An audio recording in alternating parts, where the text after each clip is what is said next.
the Barclays Center, meeting and greeting with people out here. You know, we have a children program within the community and a television program that you could enjoy. We deal with community information. We deal with elected officials. We deal with every person that deals with youths in the community and how can the community help our youths. We are here and we are inviting you to stay tuned, have fun with Tots and Teens program, know what is going on in the community, listen to your elected officials, and we also have our cultural presentation by youths of the community. We have fashion shows, we have dancing, we have creative arts and craft. So if you want, you can bring your children to Tots and Teens, and we are located for our practice session at Get Set Nursery School. Get Set Nursery School is located at 2031 Snyder Avenue.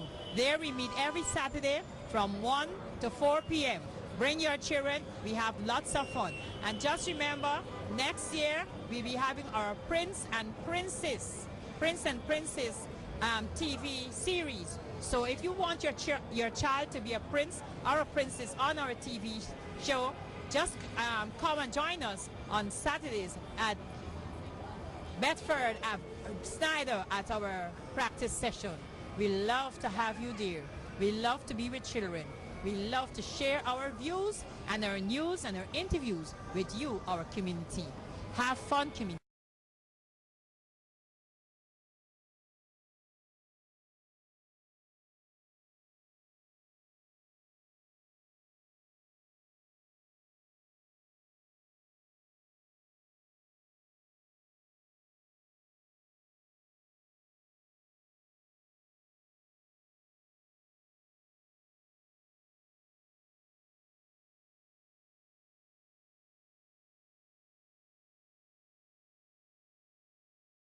Tour operators in the tourism aspect now. Mr. Chalby, right? Yes, Chalby. Chalby. Mr. Ali, Mr. Clive Lloyd, I'm a big fan. I'm glad to see you, and to the tourism industry, the travel agents, all related to Guyana and the Caribbean. It's a pleasure to be here.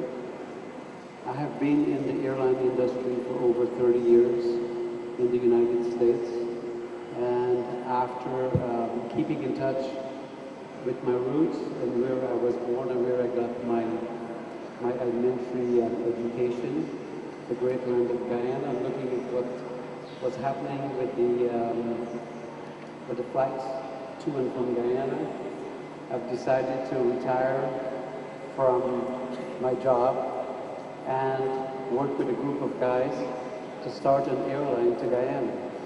I know, as many of you would say, it's a big risk. Living your life every day is a risk. It is something that I've dreamt about for many, many years, and my family has supported me that I should drop what I'm doing and go and get this done. I've spoken with the government of Guyana, and they're very supportive of this, and I'm very pumped to get this done. So I believe in the near future, you would see that Guyana has gotten back its own airline. It's going to be called Fly Guyana Airlines. My respects to the Fly Jamaica team and to the Caribbean Airlines team. All of you guys have been doing a phenomenal job. So has EasyJet and Delta Airlines and Universal Airlines, and all of these guys that have been and have gone, and the guys who are here, and the people that are coming now. So Fly Guyana Airlines should be up in the skies by the ending of October, and our logo is Come Home to Guyana. The only destination that we're focusing on right now is Georgetown, New York, 7 days a week. We're not going to be focusing on any other destination until we have control of this one destination. We know the ins and outs of the operation. It's going to be an efficient aircraft. It's going to carry 180 passengers, and it's going to be a scheduled carrier. That is what we're going to be focusing on, and I hope that all of the travel agents in New York and Guyana will support this venture, and all of the Guyanese will be proud to say we have our own airline back again. Thank you very much. Mr. Harder, the airline is not supposed to be the government airline and having every person getting an airline and they're there for a month or two and then they're gone. What happened to Guyana Airways, Guyana Airlines? So we know we have a Guyana airline. We have a Jamaican airline, we have this airline. What happened You don't have to a Jamaican airline, right? What happened to Guyana Airline? That's what we want because people drop us suddenly and they're gone. You don't have a Jamaican airline. Well, Like they have in Jamaica some other is country that's actually going operating what like a happened to Guyana? national Why airline the to government Jamaica. cannot provide a Guyana Airways? That Let is me what ask we you. needed. For those who understand the industry, they will tell you that governments are coming out of airline businesses. And if that is incorrect. So Jamaica, for example, the government has come out completely out of the airline industry. Fly Jamaica is doing an extremely good job for Jamaica to an extent that they're regarded as Jamaican airline, although it's a privately owned company. Let me say this to you. The Caribbean Airlines, for example, is heavily subsidized. Caribbean Airlines get fuel at a percentage of what the real market cost of fuel is. So the government of Trinidad and Tobago is even considering their options as it relates to Caribbean Airlines. But let's look at LIAT. LIAT is supposed to be the regional carrier, and governments are supposed to invest in LIAT throughout the region. And they are not getting any capital injection from any of the government because none of the governments in the region want to put money in. And these are governments that depend extensively on airlines to keep them going because the major component of their economy is dependent on tourism. And they're not putting anything into it. So you have to put everything in the context and understand the industry and understand where the industry is going and understand the implications of action in the industry. Because we have also seen that in many jurisdictions, when the government seek to take control of airlines, then the private sector pulls out. Because 98% of the time, the government starts to subsidize that airline, and in subsidizing that airline, it drives private interest and private business out. That's a statement of fact, and that is the reality of the industry.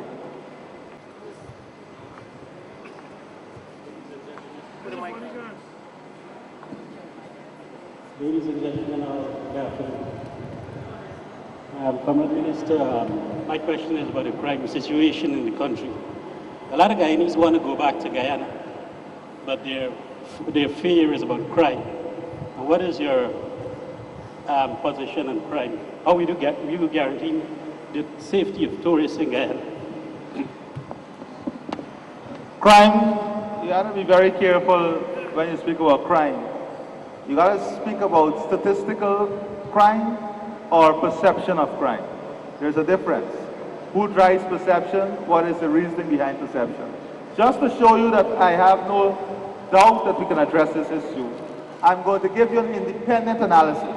And I'm going to ask Mr. Nascimento from the private sector who's going to give you an independent analysis, not a government analysis or a biased analysis. He'll give you an independent analysis in the context of what is happening in the region and where Guyana is as it relates to crime. I'll stand up for this one. The fact is that amongst all of the major Caribbean country destinations today, Guyana happens to be the safest. Guyana happens to be the safest. You compare us with Jamaica, you compare us with Trinidad and Tobago, where Trinidadians are afraid to leave their homes at night and travel at night. Trinidadians. I know, I go there frequently. I do business there. You compare us with any major Caribbean destination, and we are a safe country. Sadly, the social media, the Facebooks, where you can write any kind of garbage and not be sued for libel. Write a lot of nonsense and exaggerate greatly. Yes, security is a problem in any country. And yes, if you're in the tourism business, you have to see that your tourists are taken care of and protected. But let's look at the reality where the tourism industry is concerned. I know of no case, none, where a tourist has suffered from a criminal act against him in any of our hotels except one.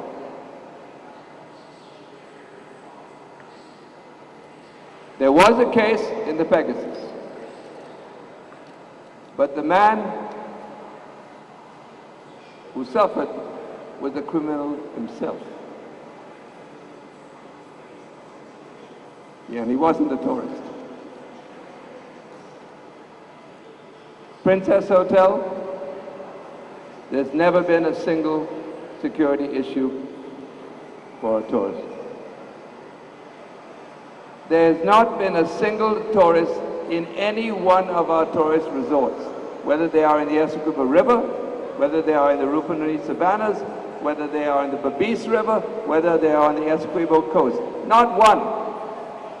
You cannot cite me a single case where a tourist has suffered.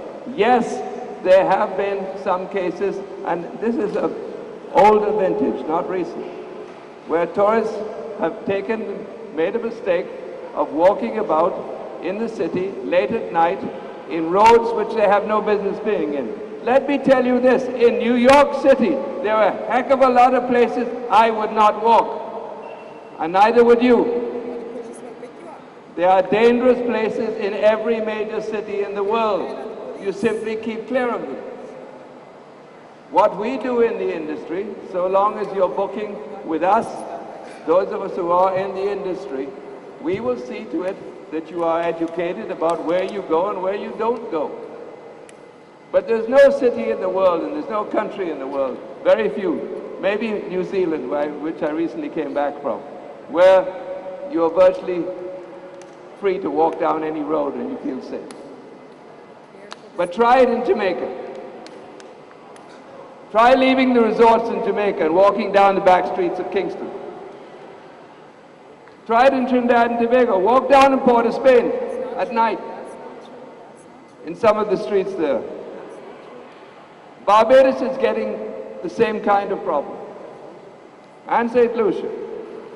The fact is it's grossly exaggerated, and the people who do us most harm are Guyanese themselves. So, and I speak from a private sector position, we are not an unsafe country. You read reports of crime almost every day in our newspapers. Yes, we're a small country. When there is a murder, it gets headlines. When there's a murder in the US, unless it's a famous person, you don't even read about it. So a tiny country, crime always makes the headlines. But it doesn't make us a dangerous country. It's the nature of the business. I'm a journalist. I'm a professional journalist. And I can tell you that you sell newspapers with glaring headlines that report dramatic occasions. That's how you sell newspapers. And that's how some of our newspapers sell themselves in Guyana. But it is not a challenge to the tourism industry. And tourists are not unsafe in Guyana. More than that, I cannot say.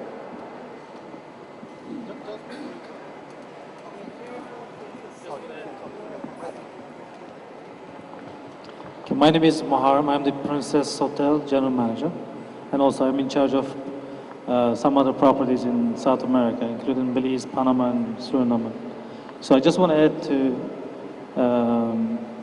that explanation. I am a Turkish American living in Guyana last 4 years. I stayed at the Princess Hotel, and I agree with my colleague because Guyana is a small population. Any incident, any issues becomes big. With 750,000 people, Turkey, where I was born, has about 70 million people. United States, more than 250 million. There's more crime in those countries, maybe hundreds of times more crime in those countries compared to the small population of 750,000 people. There's a commercial purpose, I believe, in sometimes in the news when you talk about the crime. I live in Guyana. I feel like I'm spiritually part of Guyana. I spent almost 4 years of my life. I agree with the minister, and I think we need to get together. We need to speak positive things about home, which is Guyana. I met a lot of Guyanese people who told me they never been to Guyana for the last 20 years. And I keep telling them, it's a safe place. I'm living there. I'm still living in Guyana. I am the proof for the safety of Guyana. I never had an issue in terms of safety the last 4 years. And so it's safe to be in Guyana. It's time to speak positive things about Guyana, leave the negatives behind, because we, as I say we, spiritual Guyanese, we need to start. It's about time to talk positive things about Guyana.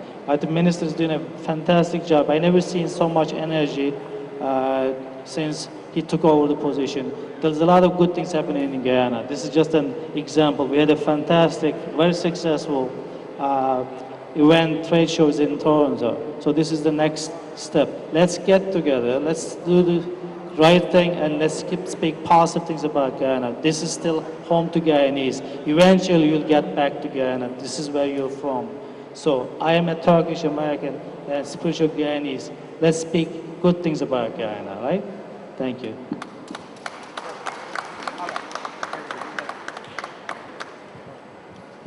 My name is Ron Patab. I'm from Alby Stam. Mr. Clive Lloyd, we played cricket in many moons with my brother. But let's be firm in what we are doing. It is significant that we change our mental attitude. Guyana is on the move. We need to inculcate the discipline of the leadership in Guyana. Negativity should be rest by the door. We need to move on. There's a lot of problems in every state. I live in Atlanta, Georgia. But you got to understand, if we're going to come as a team, be united in the forefront, let's work together, let's unify it, and help the ministers to do whatever they have to do.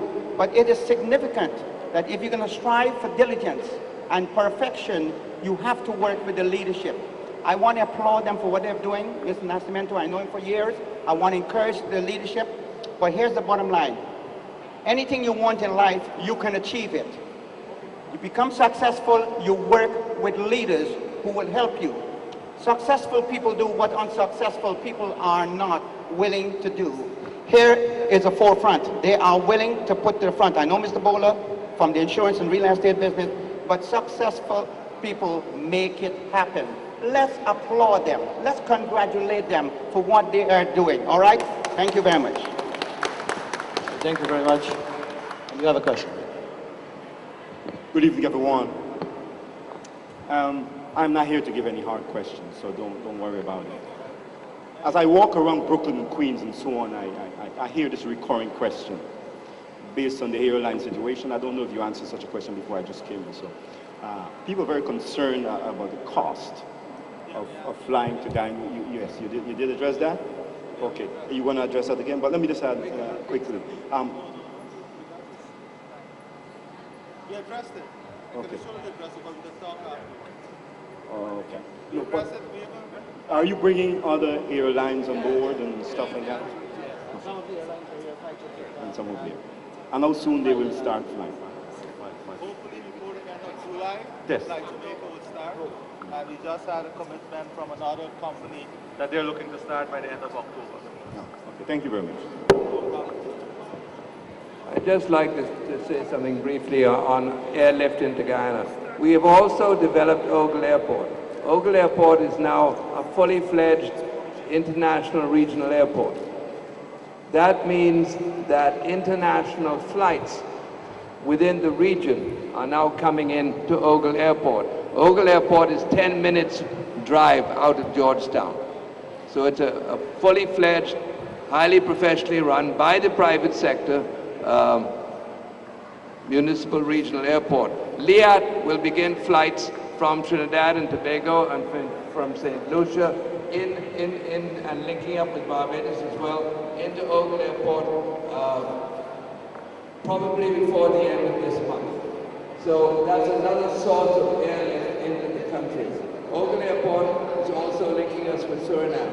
It's also about to link us with Brazil. So there are a number of, and these are smaller aircraft capable of carrying about 40, 50 passengers. We also have in Guyana, which we tend to forget, one of the most highly professionalized and domestic airline operations in the world. Ogle Airport actually is the busiest airport in the entire Caribbean. A flight takes off and lands every 3 minutes. We have 3 or 4 major airlines operating, highly professional airlines. Will fly you to all of the destinations in the hinterland. Will fly you to Kaicho Falls.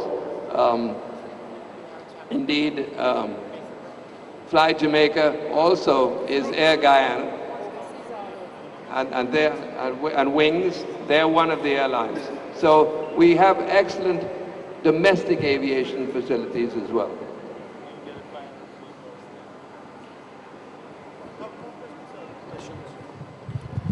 Honorable Minister, the European community they're all over the world, and they're very big on ecotourism. And Guyana is ripe for this. Everything is tourism, ecotourism in Guyana. So will you be marketing for that community to increase revenue? Yeah, definitely. That is what we were discussing earlier. We have to work out how we're going to collaborate in terms of bringing the airline together, the eco resorts together, and the hotels together in packages so that we can sell the country in various packages. I want to say to you that to take some time and look at the various screens we have around, and you will see perhaps some of the most beautiful eco resorts you can ever find. I mean, BBC said that we have, Guyana is one of 50 destinations you must visit in a lifetime. The Latin American tour guide just ranked Guyana as one among the top 20 destinations you must visit in Latin America and South America. So that tells you the story. And if you can pick up this book, Guyana, Where and What. And I want to recognize Jem here and GTA and TAG who work on this. But Jem is the sole producer of this guide, and it's an important guide for tour operators. I think we have quite a few copies that you can get copies of. So we'll just have 2 more persons now, and because we have a cultural program to start very shortly, right, Bobby?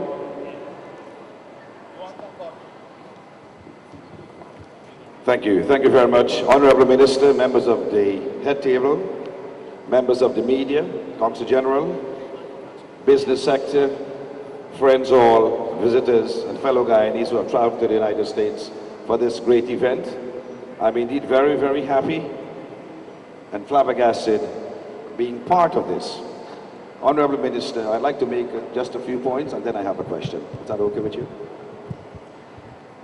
All right. Ladies and gentlemen, I live just like most of you right here in the United States. And